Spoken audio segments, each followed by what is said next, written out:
सासू माँ बदल गई। कहानी उस घर की है जहाँ बहू और बेटी को एक माना जाता था, लेकिन फिर अरे शिखा बेटा, तू रसोई में क्यों घुसी रहती है? जा, रोटी मैं बना लूंगी। नहीं नहीं माँ जी, आप बैठिए, बस सारा खाना बन ही गया है। श्वेता को बोल देती हूँ, वो खाना लगा देगी सबका। सॉरी भाभी, मेरे पास वक्त नहीं है। माँ, मुझे पैसे देना, पार्लर जाना है। हाँ हाँ चली जाना, भाभी को भी ले जाना। वो भी जाने को बोल रही थी पार्लर, पर पहले ना मदद कर दे उसके खाना लगाने में। देख माँ, वो बहू है, उसे बहू रहने देना, इतना सर पर मत चढ़ा भाभी को। श्वेता, ज्यादा मत बोला कर। बहू और बेटी में कोई फर्क नहीं होता है। जा जाकर काम कर। ननद को माँ का भाभी से इस तरह प्यार करना बिल्कुल अच्छा नहीं लगता। वो बार बार किसी न किसी तरह माँ को भाभी के खिलाफ भड़काती रहती, लेकिन कोई फायदा ना होता।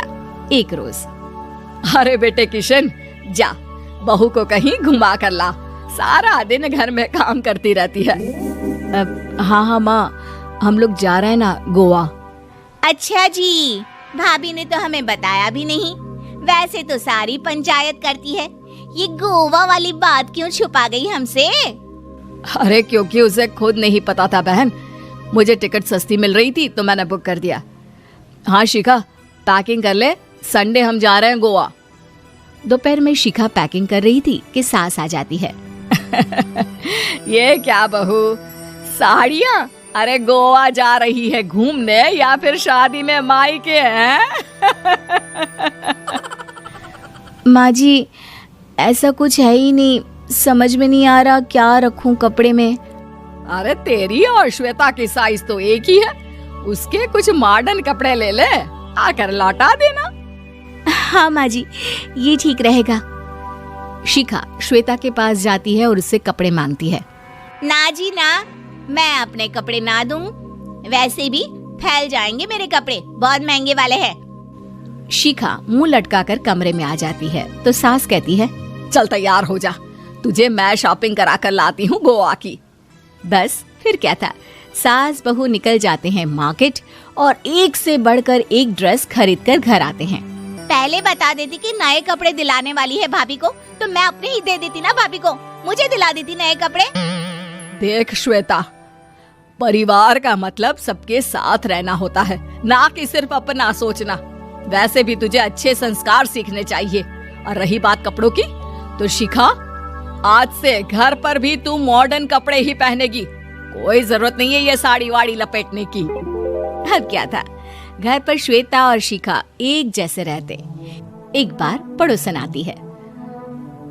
अरे बेटा, अपनी माँ को तो बुलाना, जरा बात करनी है। शिखा सास को बताती है और रसोई में चली जाती है।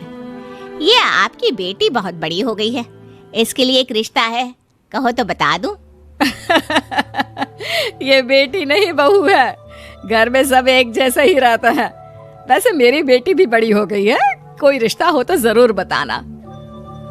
पड़ोसन रिश्ता लेकर उन लोगों के घर आती है।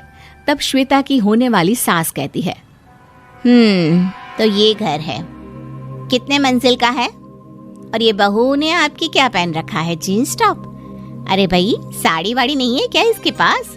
देखिए, सर्दी है तो साड़ी में बहू कैसे मैनेज करती, वैसे पहनती है साड़ी भी। देखिए, हम लोग ठहरे पैसे वाले लोग, कोई कमी नहीं है हम लोगों के पास पैसों की, बहुत पैसे हैं, जमीन, नौकर चाकर, कार, सब कुछ है, लेकिन घर में संस्कारी बहू चाहिए। समझ रही हैं ना आप? सास कुछ कहती कि श्वेता बोल पड़ती है, हाय रे, नौकर चाकर से लेकर जमीन, कार, पैसा, हाँ, मुझे रिश्ता मंजूर है मुझे। अरे रुक जा श्वेता, मैं बात कर रही हूँ ना। देखिए, हम लोगों के घर इतनी आजादी नहीं मिलेगी। अरे हाँ कर देना माँ, हाँ कर दे जल्दी से। सास क्या करती, बेटी की शादी ऐसे घर में कर देती है जहाँ ना उनके विचार मिलते हैं और ना ही आचार। शादी के बाद एक रोज फोन पर, श्वेता बेटा, एक बार घर आ जा, बहुत दिल करता है तुझे देखने का। माँ, वो घर पर बहुत काम होता है, कैसे आऊँ? बड़ा घर है, लेकिन आने जाने वालों की लाइन ही लगी रहती है। बेटा मैं तो जानती थी उस घर का हाल, लेकिन तू ही नहीं मान रही थी। माँ देख, हर घर का यही हाल है। तेरी बेटी को यहाँ घूंघट हटाने की परमिशन नहीं है और एक तरफ भाभी स्कर्ट पहनकर घूम रही है। बेटा मुझे क्या पता था कि मेरी बेटी को ससुराल के नाम पर पिंजरा मिल जाएगा। अच्छा माँ, फोन रखती हूँ, सास को गर्मा गर्म रोटी खिलानी है। तुम लोगों की तरह नहीं कि एक रोटी बनाओ, एक सब्जी बनाओ, फिर सारा दिन फ्री होकर घूमो। सास फोन तो रख देती है, लेकिन सोच में पड़ जाती है कि एक तरफ बेटी जिसे कोई आजादी नहीं, वहीं दूसरी तरफ बहू जिसे देखकर लगता ही नहीं कि उसकी शादी भी हुई है। अगले रोज, शिखा, अरे ओ शिखा। हाँ माँ, क्या हुआ? कुछ चाहिए आपको? मैं जिम जा रही थी। जिम के कपड़ों में बहू को देखकर सास को घूंघट में अपनी बेटी का ख्याल आता है। देख बहू, घर में बहू की तरह रहा कर। इतने टाइट कपड़े पहनकर जिम जाना पसंद नहीं मुझे। जा जाकर रोटी बना। रोटी? माँ अभी तो शाम की 6 बजे हैं, इस वक्त रोटी? अब क्या मेरे खाने पीने पर भी पहरा है? अरे जब मर्जी तब मैं अपने घर में खा भी नहीं सकती क्या? बहू को अजीब लगता है। वो समझ नहीं पाती कि जो सास कल तक इतनी सपोर्टिव थी, उन्हें अचानक से क्या हो गया। वो किचन में जाती है, गरम रोटी के साथ 2 तरह की सब्जी, रायता, सलाद सब लेकर सास के पास आती है। माँ जी, खाना।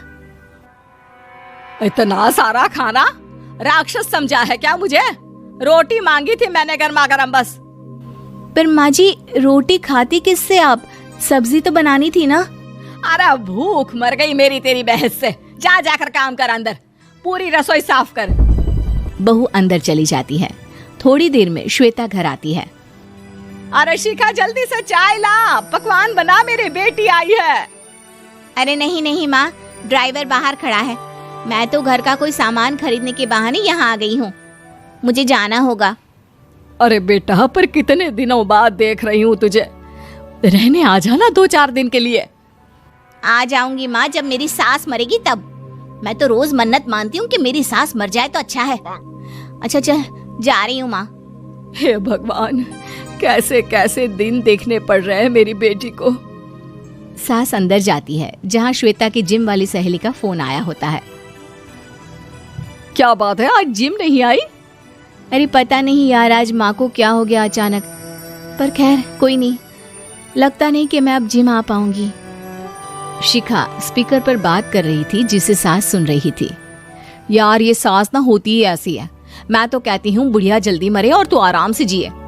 शिखा को सहेली की बात पर गुस्सा आ जाता है। माँ के मरने की कौन सा बच्चा दुआ मांगता है मोहिनी? आगे से ऐसी बात मेरे सामने मत करना। हमारे घर की शोभा ही माँ है।